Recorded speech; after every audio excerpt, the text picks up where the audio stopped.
Hello, everyone. Rabbi Abe here. I posted a short on YouTube.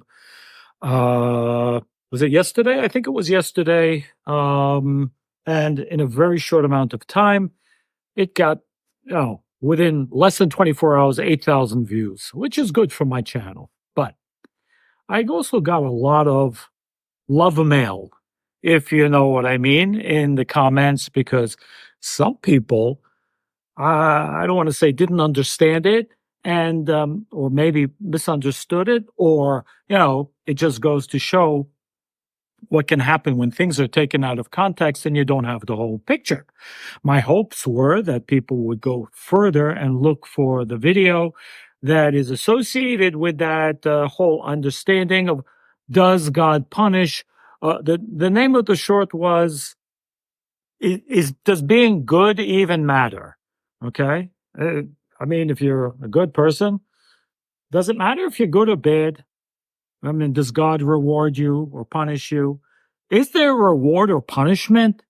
That's a question, right? I don't know. Think about it. What do you think? Does God reward or punish us? So the answer actually is, I'll give you the punchline first, but then this needs to be explained. The answer is no. God, or at least what we call God, does not reward and punish, not the way we think, not the way we may conceptualize. And everyone has their own, unique idea about what God is not. You believe, you don't believe. Again, everyone has their own idea. But I can tell you with great certainty that God is not the old man on the throne deciding who he likes and who he doesn't like based on their actions in this world. And you're righteous and you're an evil person. You're a good person. I'll reward you. You're a bad person. I will punish you. It doesn't work that way. I'm not saying that the effect is not that, but that's not what God does. So let's just explain. First off, again, and please understand, this is going to be an abbreviated understanding of the process of God, G-O-D. Of course, we have to begin right there. What is G-O-D? Do you have an idea about it? Now, let me say this from the get-go. If you are not a critical thinker, if you're someone who's just into being a religious person, whatever religion you are, please don't watch this video. I don't want your feelings to be hurt. I don't want you to be insulted. I don't want, I mean, if you need to write in the comments, express your distaste for certain religious factions or whatever, that's wonderful. Those comments can be removed. It's not a big deal. But if you're looking for a real explanation, at least according to the Kabbalah, and you don't have to buy into that, that's the benefit of having different spiritual teachings. Not everything works for everybody, which is one of the points, by the way. We have different vibrations of soul, and different spiritual teachings were revealed in this world because the Creator, yes, the Creator, some of you didn't like that word, the Creator saw already that people need different levels of whatever it is, spiritual connection, spiritual energy, spiritual light. I mean, if I only need one slice of pizza to be happy and satisfied, and you need two, does that make you better than me? Does that make me lower than you? I don't know. You might think so. I don't think so. At least this is not the Kabbalistic take. Each one of us has our own particular capacity and level of understanding and a teaching that will go along to assist us and help us, not overdose us, okay? For those who need more, those who desire more, those who want, kind of the higher voltage of things, those people study Kabbalah. And that's the way it is. That doesn't mean it's better. It's not better than something else. Everything fits the vessel that is, it needs to fit. All right. G-O-D, let's start over there. What is G-O-D? Kabbalistic understanding. Again, And I'm abbreviating, okay, because we can talk a long, long time about any of the things I'm going to mention. There is no such thing as God per se as what the typical idea is of God. What we call God in English, in the original text of Bible and Hebrew, has many different names. There is the Tetragrammaton, the name which is called Adonai. There is, other names, Elohim.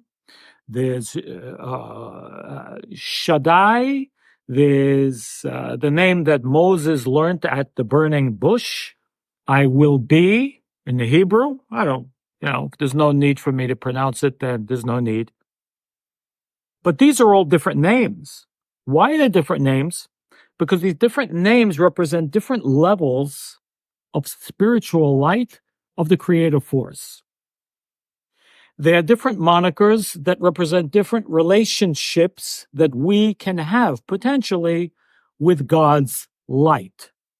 What is light? What is God's light? God's light means every form of fulfillment that's possible. Everything. Because everything in the final analysis is a form of fulfillment. It's beneficence, if it's livelihood, if it's health, if it's peace of mind, if it's contentment. Where do these things come from? Well, God, or what we would call the light of the Creator. Why do we say the light of the Creator? Because according to Kabbalah, now you may have an additional insight, which is good, good for you. But according to the knowledge or the wisdom of the Kabbalah, our mind, our finite mind, it's not infinite. We have a limited level of consciousness, can never, in a physical body, cannot conceptualize what this is, what the essence of the Creator is. And that's what it's called, by the way. The essence of the Creator in the Kabbalistic text says emphatically, we cannot even utter a single word, because the rule is what we cannot comprehend, we can't give it a name. Why? Because a name defines something. It puts a definition on it. You could say fruit, you could say food, fruit, apple. Well, you're already defining it as a type of food. What if I say anything, everything? Well, that's less of a definition, but more vague. You can't really use anything if you're hungry. Imagine you go to the restaurant and the waiter or the waitress comes over to the table and says, "What do you have?" I'd like food. All right, did you look at the menu? Yeah. Bring me food. You have to define it. The Creator, we cannot define. The essence, to be exact. The essence of the Creator, we cannot define. We don't know what it is. We don't know where it comes from. It is endless, that we know. It is endless in nature. There's no beginning. There's no end. It is forever. It is always. This is the Creator. This is not necessarily what we call God. Some people may refer to this as God, but God, or whatever we refer to in the form of certain names that we may call this force of Creator, is a level. It's a level. God is a level that we can see the manifestation of. If we can see a manifestation of something, it's not the endless per se. It can be limitless, but it's not the essence of the Creator. What we call God is a beneficence. It's the loving, it's endless, yes, it's endless compassion and mercy and love and everything positive, everything good, everything that can fulfill. But this is called, again, according to Kabbalah, the light of the Creator. The moment we say light, it's a certain manifestation. It's not the essence. Essence, we don't know. There's no manifestation. We don't know what it is. It's almost like a projector, which is on all the time, but there's no screen. We don't see a movie.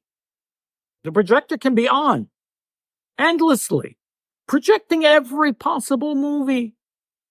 But if there's no screen, we don't perceive any movie. The endless force of creator is, I don't want to bring it to that level, but is something like that idea. We don't know what we have no, our brain doesn't operate at that capacity. Simple as that. We need to be okay with that. Even though we want to assign names, we have to. Now. So how does it work? There's a hierarchy in a sense. I mean, we have this essence of creator that we don't know what it is. We have the light that emanates, creator force, endless, it's called endless.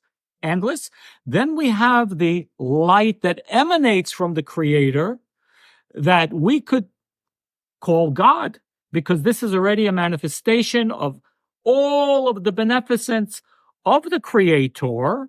And so we've given it a name in English, but there are actually many different names in Hebrew that represent different aspects or different ways that we can connect. If your name is Bob, Robert, some people call you Bob. Some people call you Bobby. Some people call you Rob. Some people might call you, Robbie. I don't know. Are they all referring to you? Yes.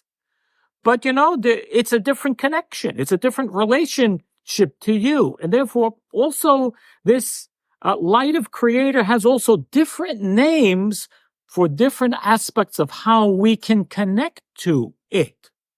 But understand that it is our job to connect to the creator force, to connect to God.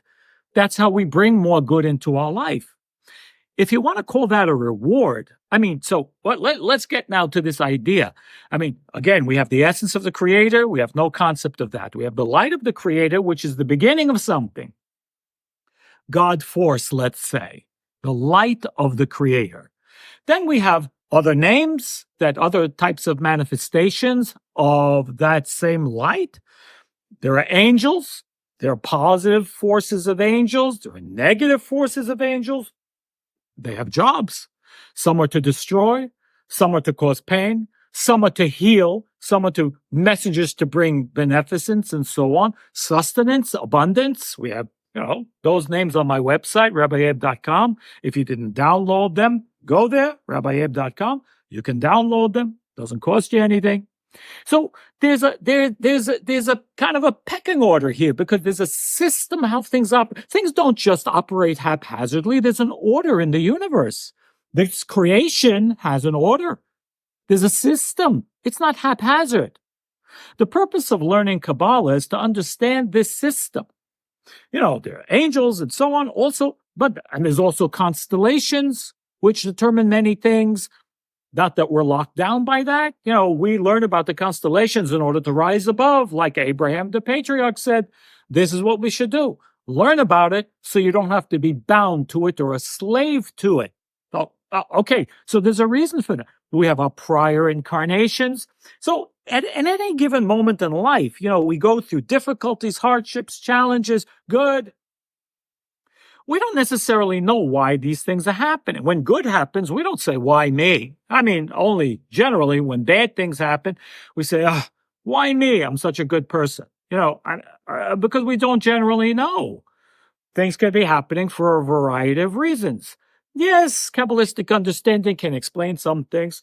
Not necessarily everything. We don't, it's not something we can know the reasons. The Creator, God, knows the reasons of everything. But when we get to this idea of God punishing or rewarding, no, because the Creator is only one thing. The force of the light of the Creator or God is just a beneficence. It's an endless beneficence. It's only good. It's only love. It's only compassion. It's only mercy. It's only abundance.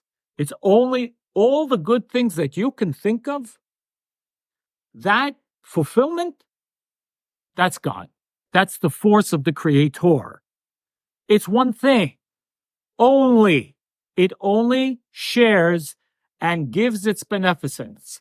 And as I said in the short video, even to negative people, even to evil people, it is not the job, if you will, of God to punish. God does not punish. God never will withholds his beneficence from anybody. So everybody benefits from that. Does that mean that there's no negativity in the world? You didn't hear me say that. There's a lot of negativity in the world. There's selfish people in the world. The selfishness and evil manifests in so many different ways. There are also negative entities. There are negative angels that carry out or cause negativity in the world. But it doesn't happen without us. We cause it. By our own negative activity, we cause the blockages. I mean, if God is endlessly giving and sharing all the time, 24/7, 365, never sleeps, of course the natural question should be, well, how come I ain't receiving it? Why am I being punished? Well, you need to understand yourself, number one, a lot better. We need to understand how the system really works, which is why we study Kabbalah, to understand how the system works. But again, you have to have a desire in order to do that. You can't just be, subscribing to a religion and say, oh, this is it. No, but things don't work that way. There's a system. But again, whatever makes you happy, but you don't need to put other people down for whatever you understand is what you understand. Other people might understand different, and that's okay. Listen, everything is good as long as it's peaceful, compassionate, sharing, doesn't put others down, doesn't ridicule, doesn't judge. Listen, if you're a sharing person, you're a good person, you have good in your heart, whatever you do is good. The golden rule applies. Whatever is hurtful to you or odious to you, don't do to your neighbor. The golden rule. That already puts us ahead of, a lot of people who don't subscribe to that idea. But be that as it may, this idea of punishment is not, punishment is many things. A lot of the times it's our own desires. I often tell that story of the student that I had that was always crying to me after class why God is punishing her. And I said, why do you think God is punishing you? Well, I have never had that serious relationship. I'm in my mid-40s, never had a real boyfriend and so on. I said, well, let me get to know you. We'll talk and so on and so forth. What did we understand? That she was a Leo and very independent and very, successful in her own right, very independent, liked her own space, and was scared to death of anyone coming into her life and, disrupting this, life that she had built. So on the one hand, even though she wanted a relationship, on the other hand, what she really wanted was freedom and security. And she didn't have a higher level of desire for a boyfriend. She had fears about that. So what do you think after that? She was just really getting what she wanted, but she thought God was punishing her by depriving her of a boyfriend. No, boyfriend was there all along, but she had to readjust, realign, be willing to let go and risk, losing some freedom, losing some, autonomy, because you never know. Relationships are funny that way. And P.S. 2-3 months later, she did meet someone, but it was spiritual work. Creator was always giving her a boyfriend, but she wasn't open to receive it. So there's different reasons why we are sometimes deprived, and we also have blockages. And these blockages cause us to sometimes be deprived. Sometimes we have openings and sometimes we have blockages. Only we can create blockages. Only we can remove them. Whether they're a result of past life stuff, whether they're a result of, now. But let's put it this way. Really negative people or evil people generally don't suffer as much as the good people of the world. How come? I mean, God punishes, right? If that's what you think. No, he doesn't. That's why I say, some of you maybe have took offense to that. No, don't take offense. It's a fact of life. How is it that God is sitting and rewarding and punishing if the evil people, all the evil and the people in the world should be punished right away? No, isn't that? And all the good people should be rewarded if that's the way it works. But it doesn't work that way. The tendency, in fact, is that the good people tend to suffer a bit more even. You might say, then the people who might really deserve it, you might think, right? The people who really deserve to have a hard time, they seem to be enjoying themselves. I mean, the Zohar says that, the souls of the mixed multitude in Egypt, the ones who built the golden calf, who are they? They're living in peace and they're satisfied. They're corrupt till here and they're enjoying their life. True. Just because a person enjoys their life on this level, that doesn't mean that they will be enjoying their life at every level. The Zohar gives there's so many different scenarios in the spiritual system that we don't understand. We need to learn. Because this isn't all there is. Do you think this is it? This is life? This is a place of learning. This is a place of understand. This is a place to work spiritually. You can't work spiritually in the spiritual world. We can only do our spiritual work, transform, change in the physical world. That's what this world is for. But the spiritual world, there's no change. I mean, I'm sorry to break it to you this way. We can't evolve in the spiritual world. This is the place of work. The spiritual world is whatever we create here is what we take with us, good or bad. So this isn't all there is. Keep that in mind for the evil people. Okay?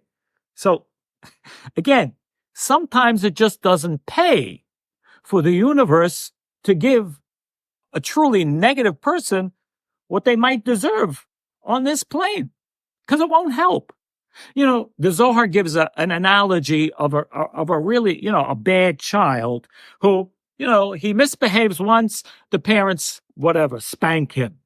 And then he goes out and he does it again. They spank him again. A third time, a fourth time. But the fifth time, you know what they do? They leave him alone. They let him do what he wants. You know why? Because it won't matter anyway. Doesn't matter what the punishment would be or the repercussions will be. So it may start off, there's some negative stuff that happens, but eventually, if this is the way that a person chooses to go, they let him. The universe lets him. The angels let him, or the forces that be, whatever it is.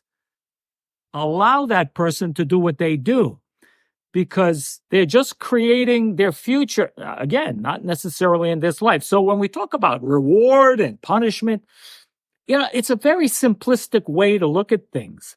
You have to understand it a little bit like the electricity. I'm not saying God is electricity. No, please don't get that idea. But if you don't know how it works, you put your finger in the socket, you could say the electricity is punishing. Or if you plug in the refrigerator, it's rewarding me by cooling off my food. No, it doesn't work that way. We understand. But then you understand how electricity functions, and you probably shouldn't put your finger in the socket. True. But if we don't understand the spiritual system, we could be easily and often, by getting angry, by, jealousy, and if you're a good person, you will feel it more and quicker than a negative person that is in the habit of creating negativity. Very much reverse. In fact, it says a righteous person will suffer more and quickly than an evil person. Why? Because the universe wants to truly help that person and not allow them to go off the path of the good path that they're on. So the tendency of good people to suffer easily and more quickly is actually greater than an evil person. Evil person doesn't necessarily suffer that much on this level. You understand? Because sometimes it's just no point. The universe does not waste energy. Never. Everything is like a very finely tuned Swiss watch. I don't know if a Swiss watch is still good. I don't know. But you understand? Perfect. It's a perfect system. The fact that I don't understand how it's operating doesn't make it less perfect. It is a perfect system. We just need to put our effort and energy into learning how it works. And when we do that, that will give us peace of mind. That will give us insight on what to do, what not to do maybe, how the system works, how to, the benefit, because the Creator wants us to benefit. Doesn't want us to suffer. No. The Creator receives no pleasure or benefit, I mean, by us suffering. The opposite. The Creator's in pain that we have to go through pain. But there has to be free will, do you understand? If the Creator could do anything about it, that means there's no free will. What do you mean? The Creator can't do? Yes, no, the Creator cannot interfere in the creation. That's part of the rules of the creation, is that there's free will. And we were given charge. We were given the opportunity to take control of our life and put positive energy into the environment and so on. But we are, I don't want to say to blame, but we are responsible for the shape that the world is in. Whatever it is, in whichever way. We need to put that energy in. We need to create more positivity. We need to help each other. We need to do all those things. It's not God's job. No, it's our job. That's what this world is for, or not. What are we doing here? We don't need to be here. We could be back in, heaven, or what the Kabbalists call the endless. Just, kind of the souls being totally fulfilled endlessly. But we are here. And as long as we are here, it's best that we understand how the system functions and what to do with it. And thereby, not only we can, gain more control and have an impact on what goes on in our life, but we may even be able to influence a little bit more the world and make it a better place that we all can live in. Be blessed, everyone. All the best, and I'll see you very soon on the next video.